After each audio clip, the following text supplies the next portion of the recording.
Non, cette acclamation c'est pour moi. Mais j'ai dit les acclamations pour Jésus. Pour Jésus, pour le consolateur. Celui qui donne la vie, celui qui est tous les maladies. Merci Église. Merci. Vous pouvez vous asseoir.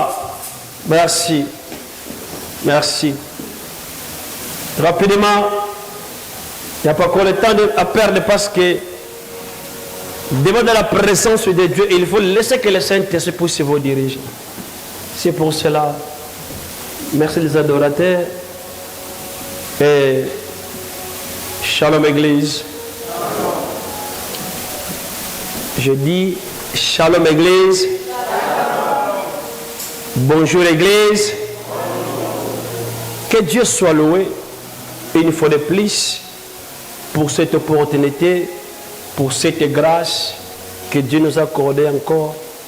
Mais j'aimerais dire une personne, sois dans la joie. Je dis encore à une personne, sois dans la joie.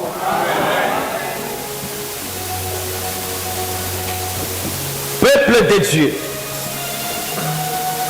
nous sommes réunis non à cause d'une personne,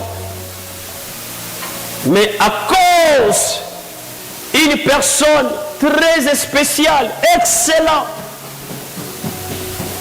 C'est lui qui nous a sauvés, c'est lui qui nous donne la vie éternelle, c'est lui.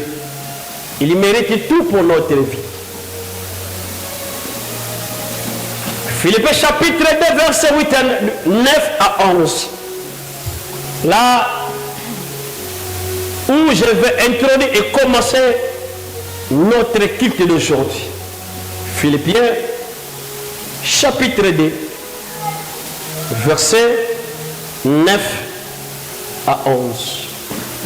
Au nom du Seigneur, levons pour nous à la gloire de Dieu. C'est pourquoi, aujourd'hui, Dieu l'a souverainement élevé et lui a donné le nom qui est au-dessus de tous les noms. Attends, je pensais que l'Église il a dit Amen. Je pensais ça. Parce que quand tu lis la parole de Dieu, il y a des paroles, quand tu l'écoutes, il ramène un autre dimension de la révélation. Est-ce que tu peux réviser ces jours ici? C'est pourquoi aussi Dieu l'a souverainement élevé et lui a donné le nom qui est au-dessus de tous les noms. Afin qu'au nom de Jésus, tout genou fléchisse dans les cieux, sur la terre et sous la terre, et que toutes les langues confessent Jésus-Christ est Seigneur à la gloire de Dieu. Que toutes les langues confessent Jésus-Christ est Seigneur pour la gloire du Père. Automatiquement on va rentrer. 1, 2, 3. Jésus-Christ est Seigneur, est Seigneur, est Seigneur, est Seigneur.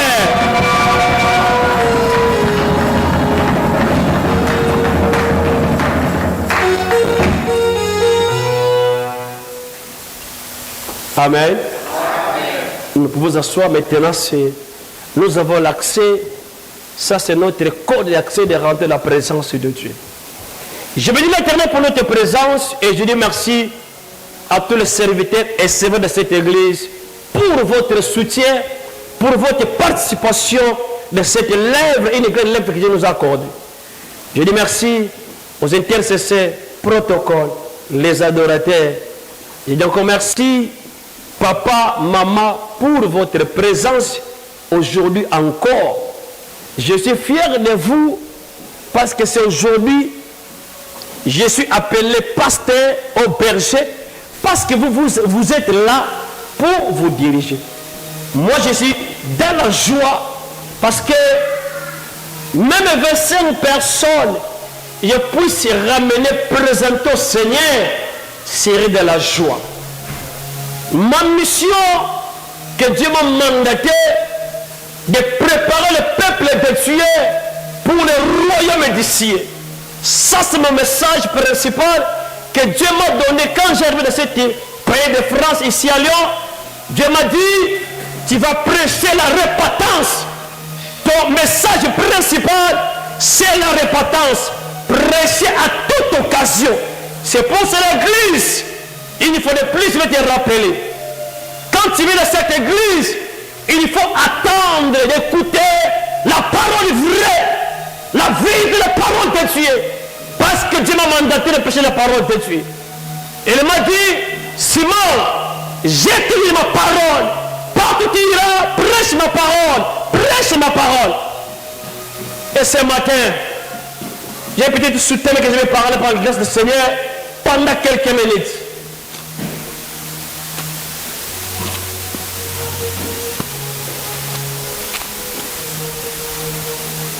Notre sous-thème d'aujourd'hui, ce que Dieu m'a inspiré, Dieu m'a donné, c'est l'orientation. Pendant la mois courant, nous avons parlé sur le Dieu de souvenirs. J'ai béni Dieu pour tous les intervenants. Pendant un mois, j'étais assis d'écouter les autres. La vie me disait comme ça. Je ne peux pas être là pendant 6 mois, je m'ai prêché. Non. Il y a des gens que Dieu a envoyés à côté de moi, ont des droits de pas de la part du Seigneur. Pendant que je suis là, pendant qu'ils sont là, j'avais de la place que puisse prêcher la parole de Dieu. C'est pour cela, peuple de Dieu, il faut avoir la joie d'écouter la parole de Dieu. L'orientation. Quand on dit l'orientation, qu'est-ce que l'orientation? Et ma question, qui peut orienter? Pourquoi nous devons orienter ou être orientés? Ça, c'est des questions que je me pose dans mon esprit. Orientation, oui. Mais qui peut orienter? Est-ce que tout le monde peut orienter? Pourquoi nous sommes obligés d'être orientés? Quand on parle d'orientation, c'est le fait de donner une direction déterminée. C'est un juriste. Quand on parle de l'orientation, c'est donner une orientation, une direction déterminée. Mais écoutez, Église, quand on parle de l'orientation, j'ai lu la Bible, la première personne qui est dans l'orientation, c'est lui-même Dieu. Je répète encore, la première personne qui a de l'orientation à être vivant, c'est lui-même Dieu. Ce n'est pas une personne. Maintenant, pensez, lui-même Dieu, il avait audace de donner l'orientation. Peuple de Dieu, écoutez, quand l'orientation vient, ce n'est pas pour les bénéfices de celui qui donne l'orientation, mais c'est le bénéfice de celui qui va écouter l'orientation. Quand Dieu a pris la décision de donner l'orientation, ce n'était pas pour l'avantage de Dieu, mais c'est pour l'avantage de l'homme. Genèse. Tu peux t'asseoir. Genèse chapitre 2. Versets 7 à 9.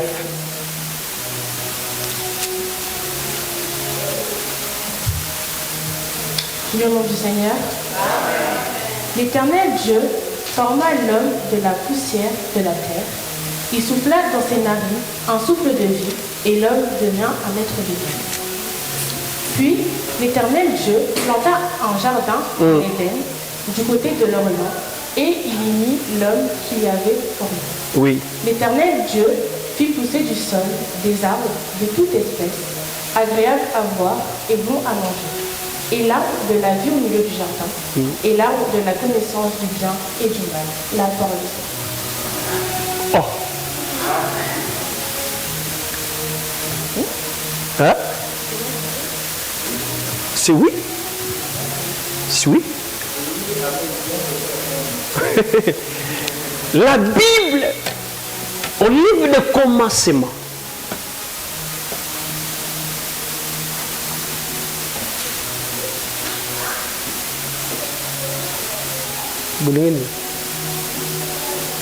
mais c'était là que j'ai donné. Genèse chapitre 2, verset 7 à 9. C'est là. Dans le livre de Genèse au commencement, quand on parle de le commencement, mais ne pensez pas que Dieu a commencé quand la Genèse a été écrite. Donc, avant le commencement de commencer, Dieu déjà, il était Dieu. Est-ce que vous êtes là? Avant que le commencement ne puisse être commencé, lui-même Dieu, il était déjà en avant. Donc c'est lui qui a fait que le puisse faire quoi? De commencer. Genèse chapitre 1, verset 1er. La Bible dit, au commencement, Dieu. Ça c'est bon. Que l'Église de savoir ça. Le commencement, Dieu. Je vais maintenant dans mon introduction. Orientation, le fait de donner une ordre, une direction déterminée. L'éternel de Dieu forma l'homme. Où? Dans les poussières. L'éternel forma l'homme dans les poussières. Comme je parle ici, je suis une poussière. Comme je mange, je suis une poussière. Comme je lis cette parole ce matin,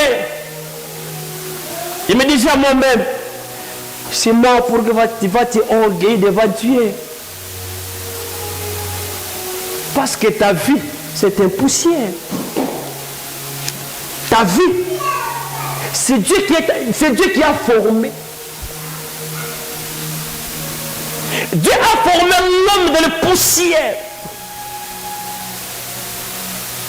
Ah, Église, il y a des paroles, quand tu l'écoutes, tu te dis, bon, c'est Dieu qui le sait. Il y a des paroles, quand j'écoute, il n'y a pas l'envie de vivre. Enlève la vie de vivre parce que je suis un poussière. Mais Dieu m'a formé. Après avoir, il m'a formé sur la poussière de la terre. Après avoir me formé, il a soufflé, l'air souffle, les narines de l'homme. Toutes choses, Dieu a parlé, mais quand il a ri pour l'homme, Dieu il a descendu, il a pris la poussière, il a préparé, il a fait un homme. Avant de voir le souffle de vie, l'homme que Dieu a préparé, il était poussière. Il y a une statue. Les gens qui connaissent Angola, dans mon pays d'origine, nous avons notre premier président qui s'appelle Bouchi Neto. Il est posé comme ça le 1er de mai. Comme ça. Depuis qu'il est posé comme ça, il est toujours comme ça. Mais Dieu, dans sa souveraineté, il a pris son souffle. Quand on parle de souffle, c'est la vie. Il a pris sa vie, il a soufflé l'homme. La Bible dit, l'homme, il devient un être vivant.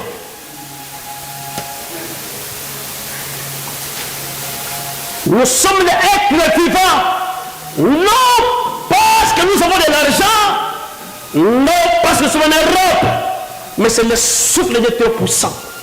C'est pour cela, souvent il y a une chose, notre vie ne dépend de nous, mais notre vie dépend de ce qui nous donne la vie. C'est pour cela, comme le souffle de vie appartient à Dieu, il lui donne autant qu'il veut et il prend autant qu'il veut. Pourquoi? je m'orgueillis. Parce que je ne sais pas, comme je parle maintenant, à 15 ans, je ne sais pas si je serai en vie. Je ne sais pas demain si je serai en vie. Parce que celui qui parle à moi, il est parti par moi. Il est parti à un propriétaire. Quand il décide, il prend. Et chose bizarre, personne ne va le condamner. Personne ne va le juger. Il a pris l'homme. Dieu plantait un jardin. Dieu est très intelligent. Avant que Dieu ne forme l'homme, il a préparé un endroit qu'il a posé l'homme, qui s'appelle jardin. Il a pris l'homme, il l'a ramené où? À le jardin. Et aujourd'hui, je vais dire quoi? Le jardin, c'est l'église où nous nous sommes. Écoutez ma grâce du Seigneur. Si tu es là, ce n'est pas ta volonté. C'est Dieu qui t'a ramené jusqu'à ici. Parce qu'ici à Lyon, il y a des églises grandes, rien plus qu'El Shaddai. Mais si tu es là, c'est Dieu qui t'a ramené de cet endroit. Sois fier. Ce n'est pas en vain. Dieu a préparé. Dieu savait qu'il y a un endroit que Dieu préparait ta bénédiction. Dieu savait qu'il y a un endroit que Dieu préparait ton miracle. Mais le problème c'est quoi? Comment tu réalises quand tu es là dans la présence de Dieu? Ça c'est le problème. Dieu a ramené l'homme à l'Orient, l'homme qu'il a formé. L'Éternel fit pousser le sol des arbres de toute espèce agréable à voir, bon manger. L'arbre de vie illuminait le jardin, arbre de connaissance du bien et du mal. Ça c'est important. Quand Dieu, il a vu bon de prendre mon esprit, de mettre dans l'homme, c'est à cause de deux choses que l'homme puisse savoir, de discerner le bien et du mal. Ça suffit. Et le milieu des jardins, soit là, c'est moi que j'ai mis là-bas. L'homme, il commence dans les jardins. Mais, après avoir mis l'homme, Dieu ne fait pas comme ça. Il a continué encore de parler. Tu es dans les jardins, sois là. C'est aujourd'hui ça, verset 15. Le nom du Seigneur. L'Éternel prit l'homme et le plaça dans le jardin d'Éden pour le cultiver et pour le garder. L'Éternel Dieu donna cet ordre à l'homme. Tu pourras manger de tous les arbres du jardin, mais tu ne mangeras pas de l'arbre de la connaissance du bien et du mal, car le jour où tu en mangeras, tu mourras. La parole du Seigneur. L'homme a pris, Dieu a pris l'homme, il l'a mis dans les jardins, mais il a mis à l'homme l'orientation. Il a dit à l'homme les directives. Il a pris ce qui chemin tu peux passer, ce qui arbre tu peux manger, tout ça tu peux faire. Mais ce qui est au milieu des jardins, tu ne les touches pas, tu ne les manges pas. Les jours que tu vas manger, tu vas faire quoi? Tu vas mourir. Église, réponds-moi, sois sincère. Les jours que la mort a commencé dans la vie d'Adam, c'était Dieu la faute ou l'homme? C'était qui? C'était l'homme. Pourquoi c'est la faute de l'homme? Parce qu'il n'a pas respecté les orientations de Dieu. Dieu est fidèle. Il reste fidèle. Quand Dieu parle, il est derrière de sa parole. Il savait que l'homme que j'ai formé, que j'ai mis dans le jardin, je ne vais pas laisser aller à une personne. Je vais mettre les intermissions. Écoutez mon peuple de Dieu. Une vie sans intermission, ou bien une vie chrétienne sans intermission, ce n'est pas une vie chrétienne. Un mariage sans intermission, c'est un mariage. Un département dans l'église sans un département. Tout est vie. Je parle, tout est vie. Vie spirituelle, vie naturelle, il y a des interdits. Chose bizarre aujourd'hui, que nous combattons jour et nuit avec le diable. Le diable va les interdire, le monde peut le dire, c'est normal. Non, celui qui est révélé, celui qui est instruit, celui qui écoute l'orientation de Dieu, il ne fait pas comme le monde fait, mais il fait comme Dieu l'a dit. L'orientation, une orientation, quand elle obéit, il y a la main de Dieu, il y a la faveur de Dieu, il y a la bonté de Dieu. Une orientation bien expliquée amène la déformation. Adam, il a écouté, était avec Dieu. Dieu parlait avec Adam. Il fait tout. Mais ça, ne touchez pas. Le jour que tu vas toucher, tu vas mourir. Peuple de Dieu,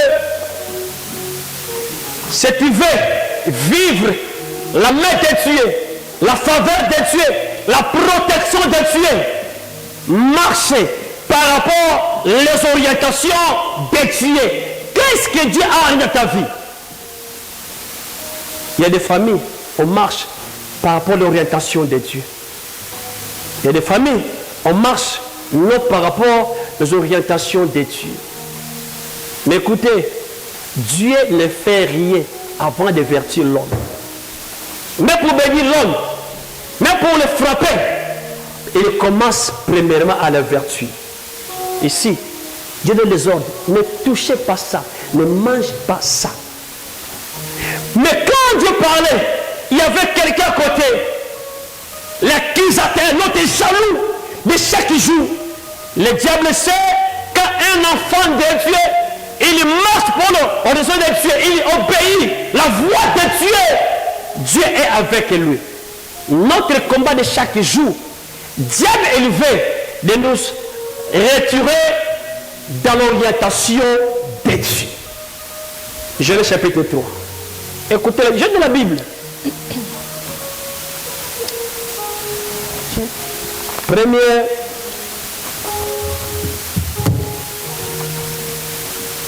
Genèse chapitre 3, du verset 7 à 12. Non.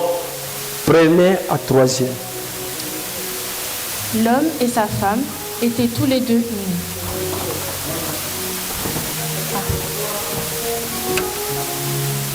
Il n'y a pas de pile, hein? Il n'y a pas de pile.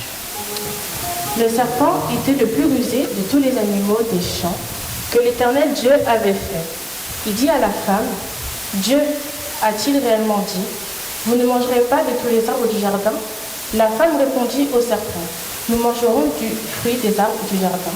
Mais quant au fruit de l'arbre qui était au milieu du jardin, Dieu a dit, vous n'en mangerez point et vous n'y toucherez point, de peur que vous mouriez. La parole du Seigneur. Qui est venu? Le serpent. Il est venu devant l'homme.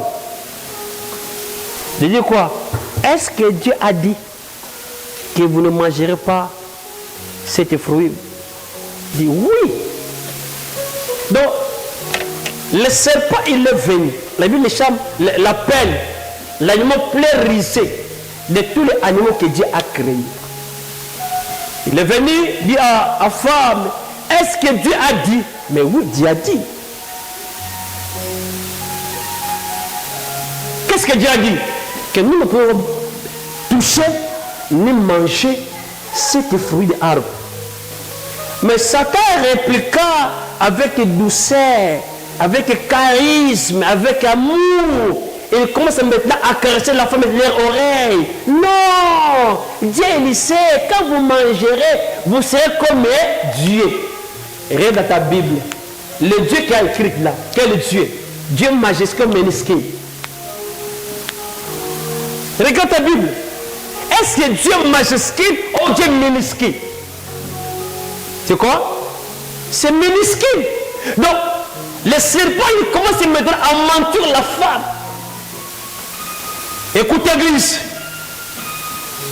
Dans l'oreille que tu as écouté l'orientation de Dieu, dans la même oreille, tu peux écouter l'orientation du diable.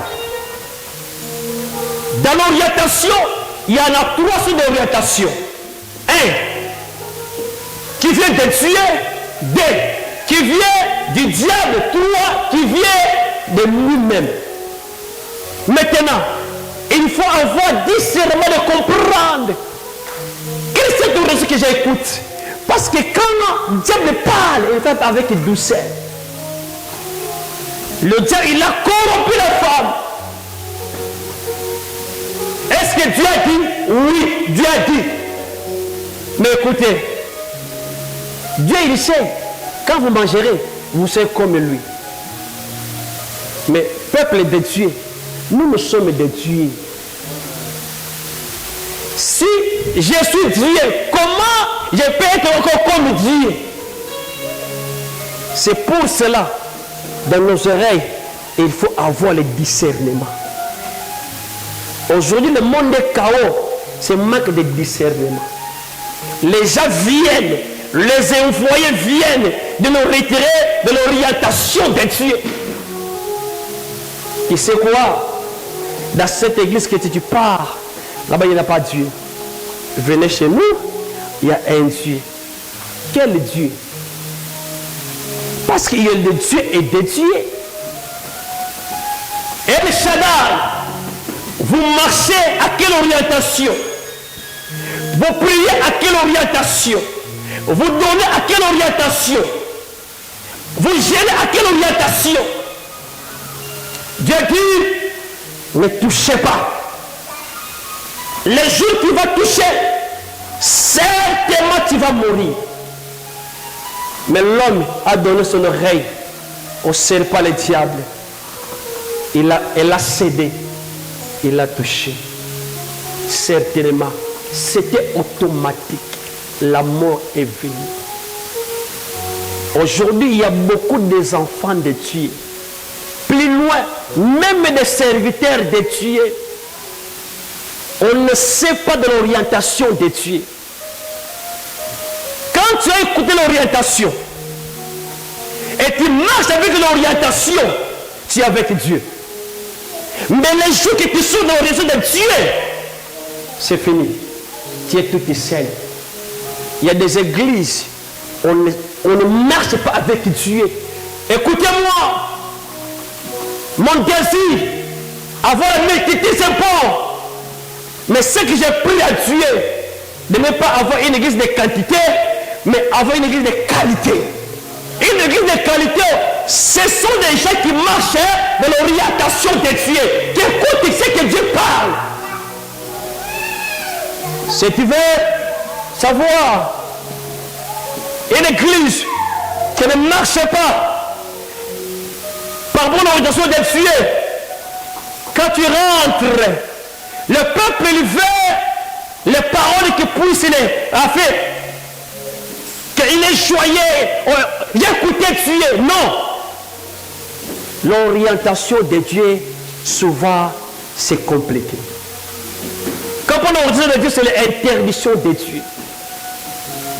Dans la Bible, quand Dieu, il a pris l'homme, il l'a mis dans les jardins. Jamais un jour Dieu il est venu de chercher Adam. On les retrouve où? Dehors des jardins. Mais les jours, Adam et Ève, on se donne la hauteur de Dieu. Dans cette soirée-là, Dieu il est revenu. Il appelle Adam. Adam parle. Dieu, je me caché. Dieu demandait, pourquoi tu te caches? Seigneur, Dieu a compris que non, l'homme que j'ai donné l'orientation, il a désobéi. Toute désobéissance devant Dieu, il y a une conséquence. Je répète encore, toute transgression devant Dieu, il y a une conséquence. Il y a des gens, il y a des personnes, on te les regarde dans leur familière descendance. Quand tu te regardes, il y en a rien des clans, il y en a rien de bon, il n'y en a pas la bénédiction, il n'y en a rien. À des fois, ne les condamne pas. À des fois, les ancêtres. C'est pour cela. Vous des enfants que vous avez la grâce d'être nés dans une famille chrétienne, vous êtes graciés. Demandez-nous. Mais un père kimbangiste, un mère païen, pour être chrétien, c'est la grâce de Dieu. C'est pour cela souvent je parle encore aujourd'hui. Moi, ce que je fais, comme jusqu'à maintenant, je marche dans l'orientation de Dieu. Mes enfants, mes petits-enfants, toutes mes descendances seront protégés à cause de moi. Je pense la vérité. C'est pour cela, fais l'effort de marcher dans l'orientation de Dieu. Tu couvres une toute descendance. Écoutez le monde. Mais pourquoi vous portez l'église? Qu'est-ce que vous êtes dans l'église? Celui qui sait, celui qui est orienté, celui qui a la révélation de l'église. Pour lui, l'église, c'est la priorité. Quel jour? C'était hier. J'étais étonné. Oh, mon téléphone sonne. Je vois maman Julia. Ah, maman Julia. Frère Simon, demain c'est l'église. Oh, je dis, oh, tu as oublié, bien comme dit, j'ai fait la visite. Elle a raison. Mais ce qui est vrai, je témoigne devant Dieu, devant l'église, par rapport à l'origine de Dieu, par rapport à la révélation de Dieu, moi pour venir à l'église, personne ne peut m'appeler. Parce que je sais, ce que Dieu m'a dit, l'eau.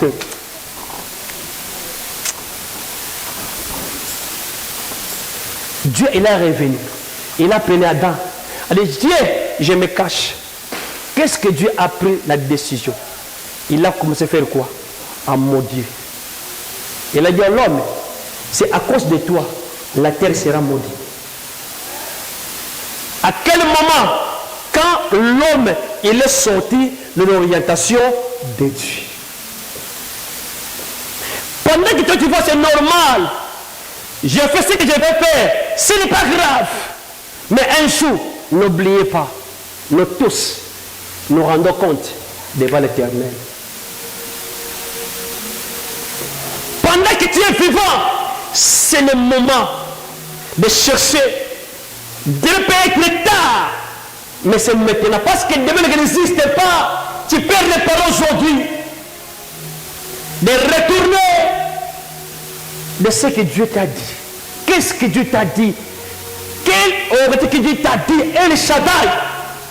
Les gens qui ont commencé avec moi, cette œuvre, vous avez l'origine que Dieu nous a dit pour le El Shaddai. Écoutez, je disais, qui peut donner l'orientation? À qui peut donner l'orientation? Dans une église, il y a une personne que Dieu a mis, a placé, censé donner l'orientation. Quand tu lis la Bible, dans le livre d'Apocalypse chapitre 31, j'ai écrit, j'envoie cet message à l'ange de l'église. Celui qui est censé, celui qui est placé pour donner l'orientation venant de Dieu, c'est l'ange que Dieu a mis devant son peuple. Si vous avez mal compris, tu viens devant le peuple de Dieu, tu donnes l'orientation, le peuple écoute, mais après avoir écouté, quelle est notre réaction? Dieu est omniscient. Quand il envoie son message, il voit demain. El Shaddai, je vous rassure encore que dans cette église, il y a un Dieu vivant. Si vous ne croyez pas, moi je crois. Il y a des signes que vous êtes des témoins de Dieu de cette église. Mais ce que Dieu nous demande, que nous retournons, que nous marchons, que nous faisons, que nous parlons, que nous agissons par rapport à l'orientation de Dieu. Dans la Bible, il y avait un jour, Josué, fils de Nun, après avoir Moïse, Dieu le prendre et l'a parlé. Josué chapitre 6, 7. Il y avait un guerre. Au parcours d'Israël, il y avait un pays qui s'appelle Aïe, une petite pays. Josué a envoyé des espions aller à explorer. On se dit que Josué, c'est une petite ville. Ce n'est rien de la multitude. On va les tabasser. Mais écoutez, Josué parle au peuple d'Israël. Quand vous partirez à Aïe, tout ce que vous racontez de ce pays ne prend rien. C'est l'orientation. L'orientation, quand il sort, c'est facile. Il dit, on ne prend rien. Il interdit le peuple. Cette orientation, c'est Dieu qui a donné à Josué. Le peuple a écouté. Quand on partit à Aïe, Israël, de fête. Quand on retournait, Josué dit que nous, comment nous sommes vaincus. La Bible dit, dans le Josué chapitre 7, verset 6, Josué, il prend le temps. Il s'agenouille pendant matin jusqu'à soir, implorer l'Éternel. Pourquoi cette défaite? Dieu dit, Josué, lève-toi. Au milieu de vous, il y a quelqu'un, il appelle les interdits. C'est pour cela, comme il y a des interdits au milieu d'Israël, moi, Dieu, je suis ennemi d'Israël. J'ai permis que ses ennemis puissent se battre. Josué, il est prêt. Dieu dit à Josué, appelle demain, sanctifier le peuple, appelle tous les peuples, venez ici. Et commence maintenant à montrer chaque tribu. De chaque tribu, chaque famille. De chaque famille, une maison. De chaque maison, une personne. Moi, Dieu, je vais te dire. Le peuple, il est venu. Tous les tribus, il a passé. Mais il y avait un tribu. Quand on passait, il y avait quelqu'un qui s'appelle Akan. Il a pris les interdits. Église, écoutez-moi. Les interdits, quand il y a au milieu du peuple, Dieu ne se manifeste pas. Mais à cause de Akan, il était lapidé et toute sa famille. À cause des sorties de l'orientation de Dieu.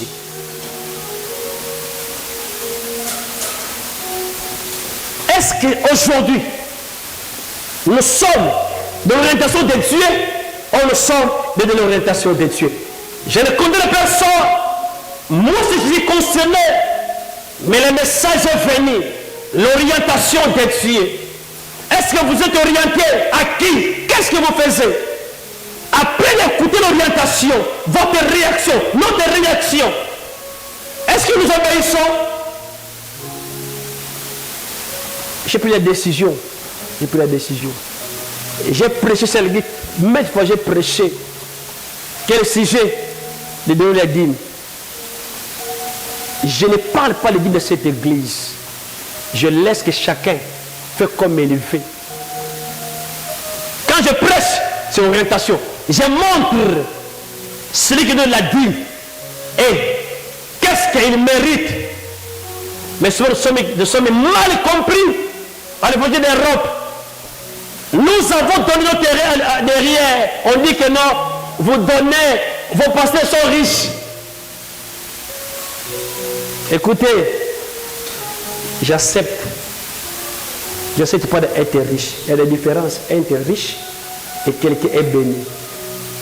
Quelqu'un peut marcher à TCL, mais il est béni. Quelqu'un marche à pied, mais il est béni. Paul dit, nous hérissons beaucoup de personnes.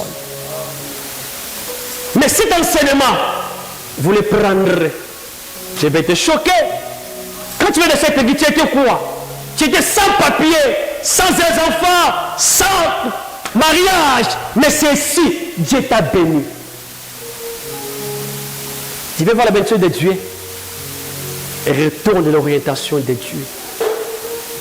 Quand tu es dans l'orientation de Dieu, Dieu il est loin de toi. À cause de l'Iaka, toutes les familles ont été lapidées. C'est pour cela, ne aime pas les interdits. Ne prends pas les interdits. Ce que Dieu ne veut pas de le faire, ne le fais pas. Quand tu le fais, tu ne pas les interdits de Dieu. Beaucoup de personnes aujourd'hui mangent par les interdictions de Dieu. Beaucoup de familles, il n'y a pas la bénédiction. Parce que quand Dieu regarde, les familles marchent non par rapport à mon orientation. L'orientation de Dieu appelle la faveur de Dieu. L'orientation de Dieu appelle la bénédiction de Dieu. Celui qui est de l'orientation de Dieu, il est protégé. Adam, il a manqué la protection de Dieu, la bonheur de Dieu, la tranquillité de Dieu, les jours qu'il a sorti de l'orientation de Dieu. Cette soirée, tu es où? Nous sommes où? Nous s'agissons de là. Quand nous écoutons l'orientation de Dieu, bien aimés, soyez à cette église. Avant de venir ici, Dieu m'a parlé. C'est pour cela, à chaque fois il y a des combats, à chaque fois il y a des moments critiques, à chaque fois je suis fatigué, mais je me rappelle ce que Dieu m'a dit. Je suis obligé d'être dans l'orientation de Dieu. Il peut être critiqué, il peut être abandonné, il peut être rejeté, mais il sera fidèle à ce que Dieu l'a dit. Écoutez, église, c'est pour cela que vous dépendez de cette église. Vos oreilles, il faut faire attention. Je m'adresse à vous. Dieu a vous choisi et vous ramener dans le pays d'une personne. Écoutez, à une fois, si vous ne posez pas de bac, il n'y a rien. Mais il y a une chose que vous n'avez pas. C'est que Dieu a mis à lui. Préférez l'écouter cette personne. Quand un prédicateur, tu ne tiens pas l'ordre des pasteurs, c'est une catastrophe. C'est un danger. Tous les ministères sont obligés d'avoir d'orientation. Toutes les familles sont obligées d'avoir d'orientation. Qui donne dans votre famille? Qui donne l'orientation dans ton ministère? Qui?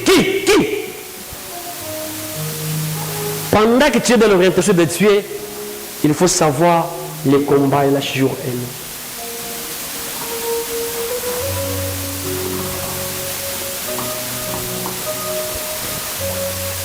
Mais bien aimés, pour la conscience, retournez dans l'orientation de Dieu. C'est ce que Dieu t'a dit. Retournez. Tu verras la main de Dieu. Que Dieu vous bénisse.